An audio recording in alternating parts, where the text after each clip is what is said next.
Hello students, in this video we are going to read about revolt of 1857 or Great Uprising of 1857.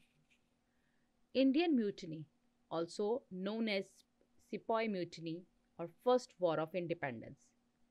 Widespread but unsuccessful rebellion against British rule in India in 1857 to 1859 begun in Meerut by Indian troops in the service of British East India Company. It spread to Delhi, Agra, Kanpur and Lucknow. Now we will read about the reason. What are the reasons? What are the causes of the revolt? Historians have identified diverse political, economic, military, religious, social causes of Indian rebellion of 1857. Means we cannot say that only one reason, either political or economic, was there. Economic reason was there of the revolt. There were multiple, like political, economic, military, religious, each and every side. People were fed up with Britishers. They just wanted to get rid of this British rule. So multiple reasons were there. Now we will read one by one the cause of revolt. First, political cause. The main political cause for the Great Revolt of 1857 was the policy of doctrine of lapse.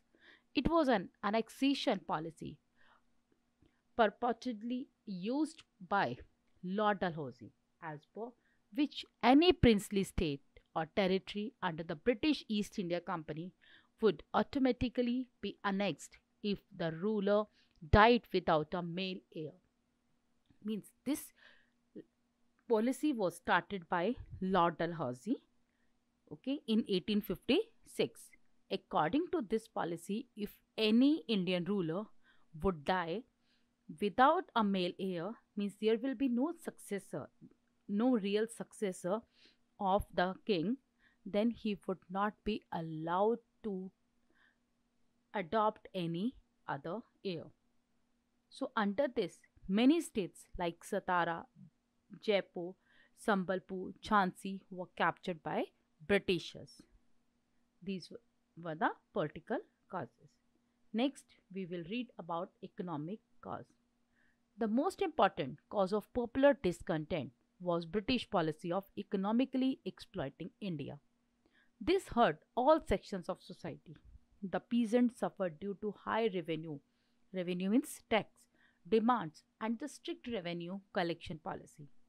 Artisans and craftsmen were ruined by the large scale influx of cheap British manufactured goods into India, which in turn made their handmade goods uneconomical to produce. People who made a living by following religious and culture pursuits lost their sources of livelihood due to withdrawal of royal patronage caused by displacement of old ruling classes. A corrupt and unresponsive administration added to misery of the people. This was not enough for the revolt. Social causes were also involved. Social causes. Christianity arose in India as Britisher had been established there. So there were many Hindus who transformed themselves into Christians.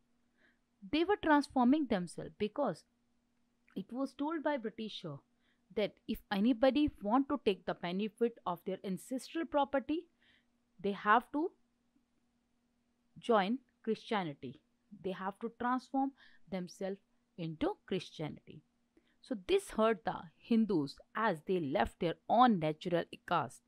Also, the abolition of certain reforms such as sati, child marriage, widow remarriage, so many things were there which hurt Orthodox Hindus and Muslims also.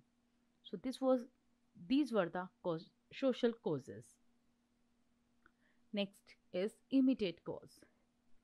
An uprising in several sepoy companies of the Bengal army was sparked by issue of new gunpowder cartridge for the Enfield rifle in February 1857. Loading the Enfield often required tearing open the grease cartridge with one's teeth, and many sepoy believed that the cartridges were greased with cow and pig fat.